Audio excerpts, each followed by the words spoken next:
Stock x ray में आज हमारा जो फोकस रहने वाला है वो है सुज़लॉन को लेकर। ये भी एक छोटे टिकट साइज़ वाला स्टॉक है जहाँ पे रिटेल निवेशकों की बहुत ज़्यादा रुचि रहती है। इस स्टॉक में अगर आप देखेंगे तो करीब 58 रुपये के आसपास कारोबार हो रहा है, लेकिन शेयर में अगर आप देखेंगे तो सितंबर में 86 रुपये का हाल का उच्चतम सर्च हुआ था और वहाँ से हमने देखा है कि अच्छी खासी फॉल इसमें देखने को मिली है। स्टॉक अभी भी एक तिहाई नीचे है, 33% का फॉल आपको उन लेवल से नज़र आएगा।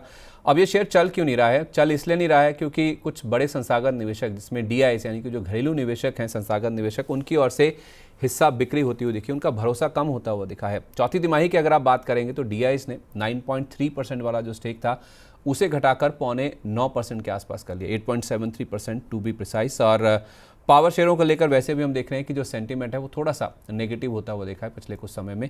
तो सर ये जो सुज़लॉन में मैं ट्रिगर्स की बात करूंगा, इसके लेवल्स की भी हम बात करेंगे। ये जो हाई लेवल से गिरावट हुई है ये क्या जस्टिफाइड है? केवल जो DIs की ओर से खरीदारी बिकवाली की गई है, हिस्सा कम किया गया है, उसी की वजह से, या फिर कुछ और भी आपको नज़र आता है स्टॉक में?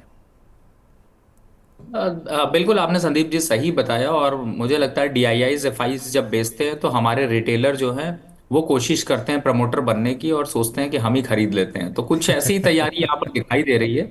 और जहां तक स्टॉक की बात है, देखिए स्टॉक तो 48 रुपए आएगा, इसमें कोई डाउट नहीं है। और 65 रुपए बेचने का टाइम है, वहां पर रुकना नहीं चाहिए। लेकिन चॉइस आपकी अपनी है, एनालिसिस हमारा अपना है, और फॉलो ना करना या करना ये आपकी अपनी चॉइस है। लेकिन फिलहाल इस स्टॉक में अभी मोमेंटम नहीं है और मोमेंटम अभी थोड़ा थका हुआ है। 52 रुपए के आसपास तो इमीडिएट टारगेट दिखाई दे रहे हैं। अच्छा सर, आप कह रहे हैं ना कि रिटेल में ये टेंडेंसी है, जहाँ पे संस्थागत निवेशक बेचते हैं तो वहाँ पे रिटेल लैप कर लेते हैं, खासतौर पे PSU शेयरों में ये हुआ भी है।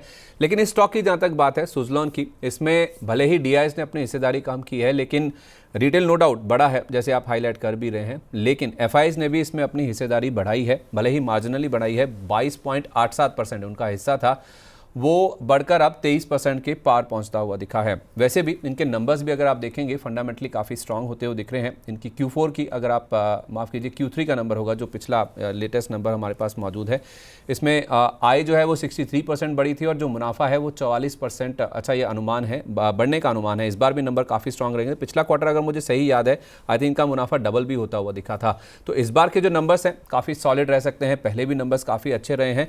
और इसमें टू ऐड ऑन इनकी आप ऑर्डर बुक देखिए, बेहद स्ट्रांग ऑर्डर बुक है इनकी, रिकॉर्ड लेवल्स के आसपास इनकी ऑर्डर बुक है। 5622 मेगावाट के ऑर्डर इनके पास ऑलरेडी मौजूद हैं।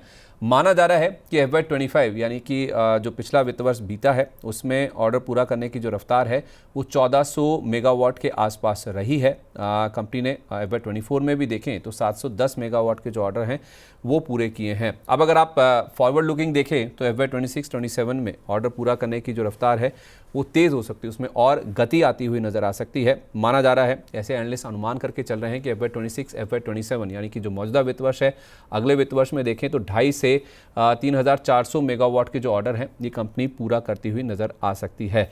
तो अगले 2 साल सालाना 50% से ज़्यादा इनका जो रेवेन्यू और प्रॉफिट है उसमें ग्रोथ देखने को मिल सकती है। इस क्वार्टर के भी नंबर्स आप देखें तो प्रॉफिट 44%, आय 63% बढ़ने का अनुमान है। तो FI से हिस्सेदारी खरीद रहे हैं, उन्होंने हिस्सेदारी बढ़ाई है, अपनी भरोसा और इस कंपनी के ऊपर जताया है। ऑर्डर बुक स्ट्रांग है, एग्जीक्यूशन अच्छा होता हुआ दिखेगा और उसका रिफ्लेक्शन जो है वो इस कंपनी के नंबर्स में आता हुआ नजर आएगा।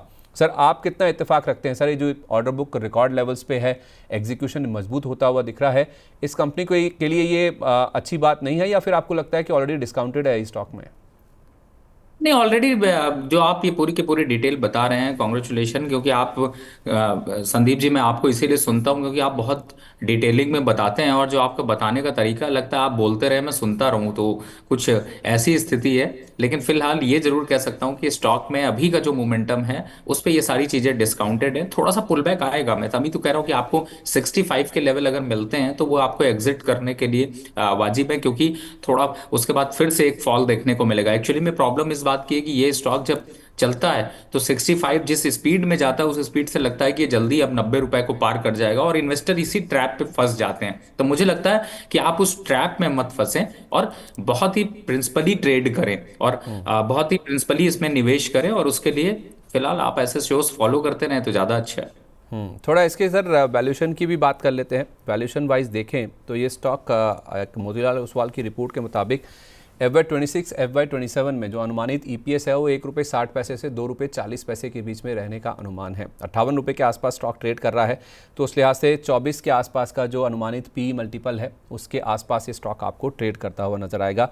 मोतीलाल ओसवाल ने खरीदारी करने की राय दी है, 75 रुपये का टारगेट उन्होंने रखा है, तो उनको लगता है कि एग्जीक्यूशन मजबूत होता हुआ नजर आएगा। ऑर्डर फ्लोज जो हैं वो तो मजबूत है ही हैं, एग्जीक्यूशन अच्छा होगा तो इनके नंबर्स में भी रिफ्लेक्ट होता हुआ दिखेगा, जिस वजह से स्टॉक 75 रुपये तक जा सकता है। सर 65 रुपये के लेवल की आपने बात करी, 65 रुपये का लेवल कितना इंपॉर्टेंट रेजिस्टेंस है? जो आप कह भी रहे हैं कि 65 के आसपास हर किसी को लगता है कि ब्रेकआउट हो गया, फिर ये 90 तक चला जाएगा, तो 65 का लेवल बहुत इंपॉर्टेंट है।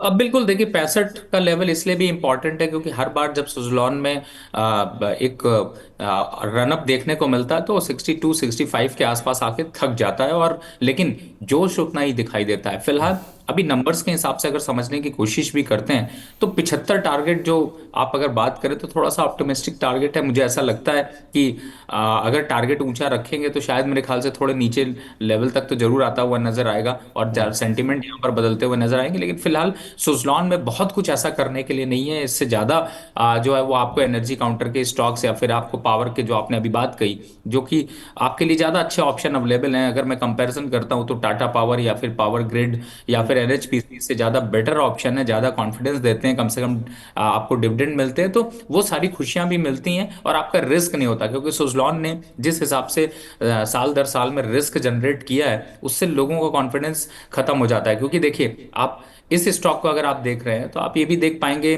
कि आपने इसका कुछ दिन पहले यानी कि 2000 अक्टूबर 2024 में इसका 80 का लेवल 82 का लेवल देखा, और अक्टूबर से अब तक वो स्टॉक आधा रह गया, यानी कि वापस से 50 के पास पहुंच गया। और जो परसेंटेज लॉस है वो बहुत ज्यादा है। मतलब कि अगर आप कोई भी स्टॉक गिरता है तो 20-25% तो आप देख पाते हैं, लेकिन अगर 40-45% स्टॉक अपने हाई से गिर जाता है तो 100% की रैली उसको देनी होती है, और वो सुजलॉन पे फिट नहीं बैठती है। तो कहीं ना कहीं से इन्वेस्टर को हाई वोलेटिलिटी और रिस्क ज्यादा बड़ा देखने को मिलता है। इसीलिए मैं इस स्टॉक को थोड़ा सा केयरफुली ट्रेड करने की राय देता हूँ।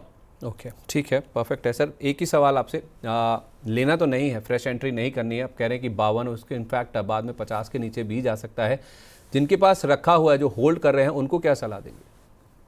आपको लगता है कि वो हमारी सुनेंगे, आपकी सुनेंगे? उनको तो रखना ही रखना है, 65 तक ले जाना है, और 65 पे आने के बाद फिर 75 और 85 के टारगेट देखने हैं, उसके बाद फिर 48 देख लेना है। तो ये सारी वो ये उनके ऊपर कॉल है। लेकिन हाँ, फिलहाल मैं ये कहूंगा कि 65 का लेवल अगर मिले तो निकलना चाहिए। वापस 48 52 मिले एंट्री भी करते रहिए, मैं एंट्री करने के लिए खिलाफ नहीं हूँ, लेकिन स्ट्रैटेजिकली अगर ट्रेड करेंगे तो शेयर मार्केट से पैसे मिलेंगे। अगर आप सेंटिमेंट पे ट्रेड करेंगे तो स्टॉक मार्केट पे पैसे जाएंगे।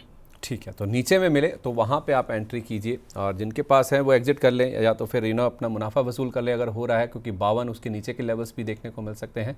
लोअर लेवल्स पे मिलता है तो ज़रूर आप खरीदारी करके चल सकते हैं, लेकिन बहुत ज़्यादा ऑप्टिमिस्टिक होने की ज़रूरत नहीं है कि आपको 65 उसके बाद 90 तक के लेवल्स भी आ जाएंगे। ऐसी उम्मीद आप ना रख के चलें, ये आपके लिए ज़्यादा बेटर होगा। तो स्टॉक एक्सरे में आज के लिए बस इतना ही। सुजलॉन पे हमारा ये खास डिस्कशन था।